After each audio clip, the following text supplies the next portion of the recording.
Hey guys, just wanted to get another lesson out. The first thing we're going to talk about here is about chords.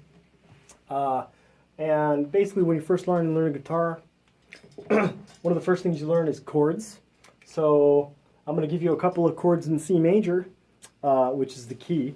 And I'm going to have to split this up into two lessons because of the length. So I'll try to get the major chords first today, and I'll get the minor chords in a different lesson.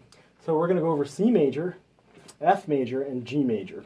These make up respectively the first chord in the scale, the fourth chord in the scale, and the fifth chord in the scale, and they're all major chords. Okay. So I've written the three charts on the board. For the first one, what you want to do is you take the first finger and you put it on the first fret of the second string. You take your second finger and you put it on the second fret of the fourth string, and you take the third finger and you put it on the third fret of the fifth string, just like that. And then you're going to want to just go ahead and play the chord. Now, you'll notice on my hand here, and this is a bit of the technique, I'm sort of clawing into the fretboard like that. See, I'm not really going like this. Some people will kind of just leave their hands willy-nilly. And if you do this, what happens is when you try to play the thing, I'll try to play it. So you end up kind of muting the strings. So you want to make sure not to do that. So really claw into the thing. It's a matter of technique like this. And go ahead and practice and try to play each of the 5 bottom strings. Okay. Okay. And then you end up with your C major chord. Okay, this is the first thing. So it's really kind of a clawing kind of motion. Okay. The second chord is an F major. Now there's actually 2 different ways you can do this. You can do it with a full bar, so you could bar the entire thing and play the... Okay, but just for now we're going to start off with this other alternative that a lot of people learn at first, and that is you're going to take your first finger and bar just the 2 notes at the very top, okay? The first fret of the first string and the second string, okay? So take your first finger, and when you do a bar, yeah, you really kind of just got to put it on both of the strings, okay? And on the back of my hand, I'll move, you can see I'm using my thumb as a support to kind of pinch it like that, okay? To give yourself support for a bar, okay? So, you know, your thumb, go ahead and use it to kind of grip the neck of the guitar and really push in your hands into the frets to give yourself a little bit of leverage, okay? So I'm going to go ahead and do that. The second finger I'm going to put on the second fret of the third string, okay? Again, with your clawing motion, okay? And your third finger I'm going to put on the third fret of the fourth string, okay, just like that. And go ahead and an F major chord. Okay.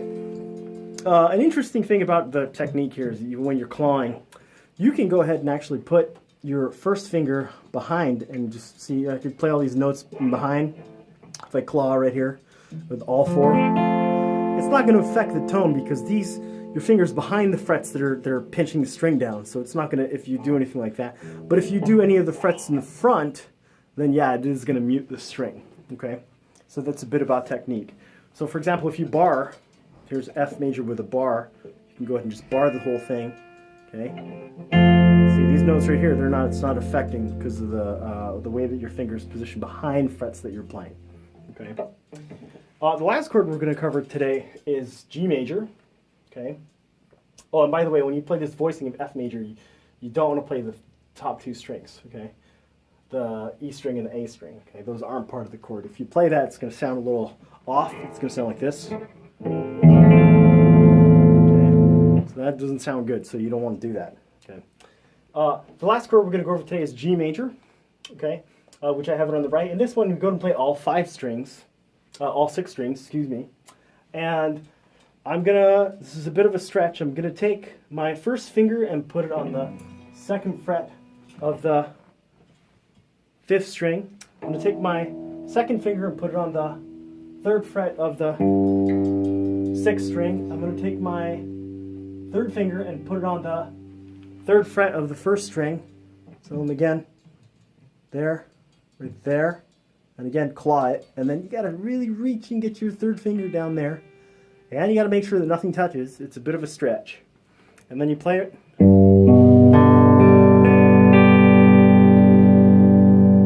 And it sounds really nice. Okay.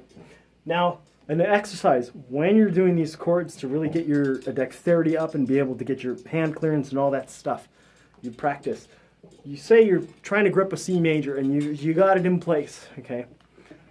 One thing you could do with your right hand, okay, and the technique here I'll show you is play each string, say with your finger, with your thumb, let's say. Just play.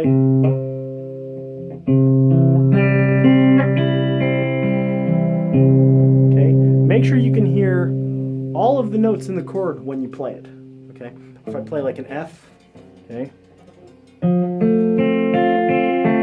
With your thumb, for example. I mean, if you want to work on your, you could also,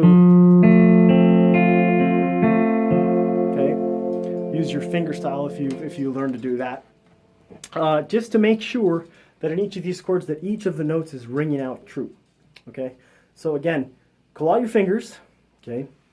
Use the most comfortable hand position, okay, your fingering position. Some people use different fingerings, you know, just use whatever works, okay? There's no hard and fast rules. And go ahead and make sure to only play the appropriate strings. So only play the bottom 5, the bottom 4, and then you can play all 3 of them for the G major, okay? That's it for the first part.